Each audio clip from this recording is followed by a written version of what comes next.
非いずるところの天使、小非没するところの天使にいたす、つつがなきや。西暦605年、隋の洛陽に日本からの使者が到着しました。大きな期待を背負ったこの使者は、隋の皇帝、煬帝に国書を渡しますが、煬帝はこれを無礼と判断して一蹴。しかし、この国書は日本の外交にとって大きな一歩となるのでした。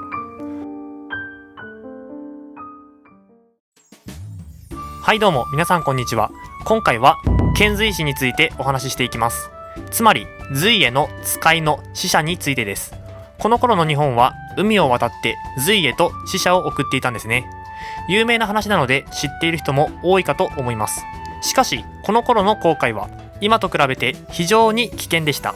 そんな危険を冒してまでなぜわざわざ隋に使者を送る必要があったのでしょうか。それでは詳しく見ていきましょう。まず最初にこの頃の東アジアはどのような状況だったかを確認します。長い間分裂していた中国は文帝によって統一されました。こうして建国されたのが隋です。隋が成立したら高句麗と百済はすぐに隋に朝貢、つまり貢ぎ物を送ります。これに対して隋は返礼品を送り冊封、名目上は主君と臣下の関係になるのです。新羅は地理的に離れていましたのですぐには朝貢しませんでしたが、後に朝貢しています。つまり隋と朝鮮半島の国々は名目上は主従関係にあったのです。そんな時高句麗は隋との仲が悪くなった上に新羅の力が強まってきます。危機感を持った高句麗は倭国とのつながりを強化して隋や新羅に対抗していこうと考えました。日本の国外ではそのような状況でしたが、次は日本の国内の状況を見ていきましょう。この頃の日本は飛鳥時代、天皇でいうと推古天皇の時代でした。推古天皇を補佐したのは戸王子、つまり聖徳太子です。また蘇我氏が力をつけており、蘇我馬子は戸王子と共に政治を行っていました。この頃の日本は蘇我氏が政治を独占しつつありました。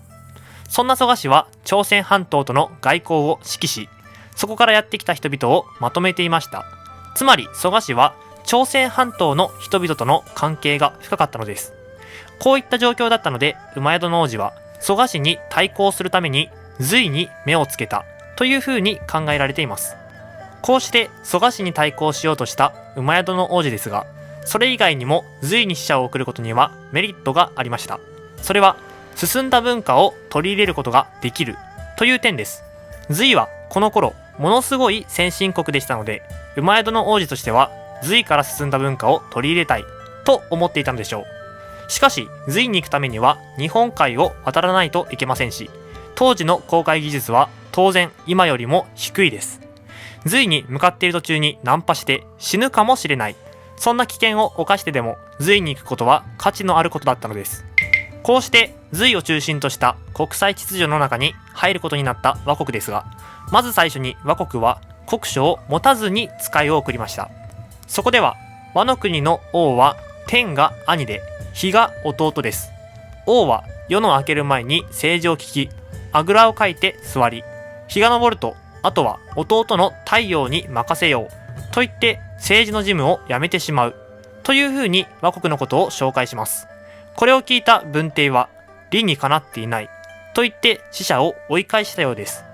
この話は随書に記されている内容なので、隋が優れていることを強調するためにわざと脚色した可能性もありますが、当時の日本と隋では全くもってレベルが違ったことがわかります。こうして第1回遣隋使は失敗に終わりました。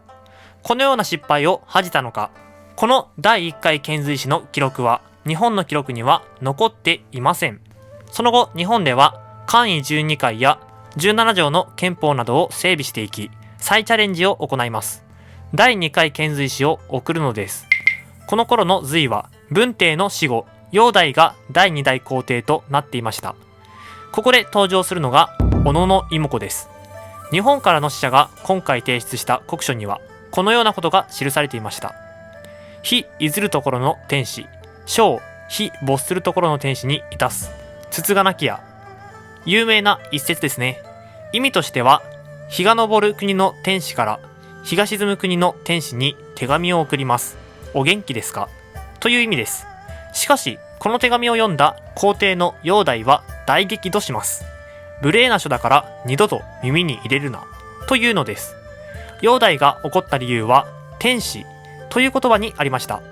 煬帝からすると、天使というのは天から命令されて全世界を治めるものだ。よってこの世界に天使は私一人しかいない。なのに弱小国の倭国が私と同じ天使を名乗るとは何事か、と感じたのでしょう。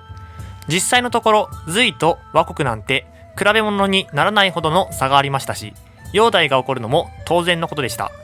こうなると第1回同様に第2回も使者を追い返されてもおかしくないのですが、煬帝は返事の使者、ハイセイセイを日本へと送ります。これには最初にお話しした国際情勢が関係していました。百済は高句麗と戦おうとしていたし、隋も高句麗と戦おうとしていたのです。そういった状況だったので、隋としては倭国を敵に回すと厄介なことになると考えたのでしょう。こうして煬帝は倭国に返事の使者を送りました。隋からの使者は博多に到着。厩戸の王子は隋からの使者を歓迎するためにわざわざ浪速に館を新設しています。もちろんこの使者には小野妹子も同行しており、任務を果たした小野妹子は飛鳥へと帰ってきて報告を行います。しかしその報告は、帰ってくる途中に百済人から国書を奪われたというものでした。これに関しては真偽はよくわかりませんが、隋からの返事があまり良いものではなかったから、小野妹子がわざと捨てて百済人に奪われたという言い訳をしたという話もあります。何にせよ小野妹子は任務を遂行できなかったのです。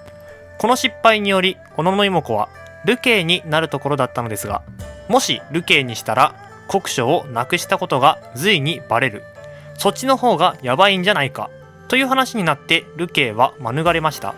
しかし隋からの使者ハイセイセイも国書を持ってきており、その国書は倭国からの朝貢を嬉しく思うといった内容だったそうです。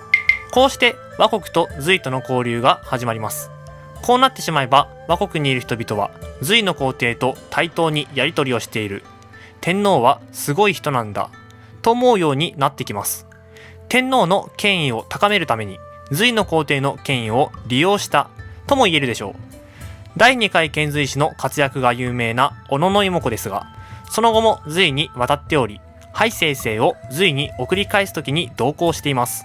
さらに留学生たちも同行させて、中国の進んだ文化を勉強させました。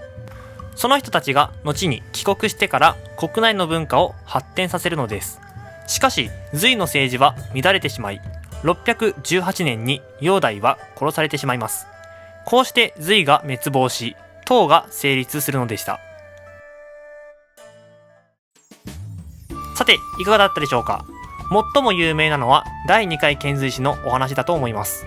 古代の話は本当にたくさんの解釈がありますので、ぜひご自身で調べてみてください。さて、次の動画では一子の変についてお話ししていきます。それではまた次の動画で。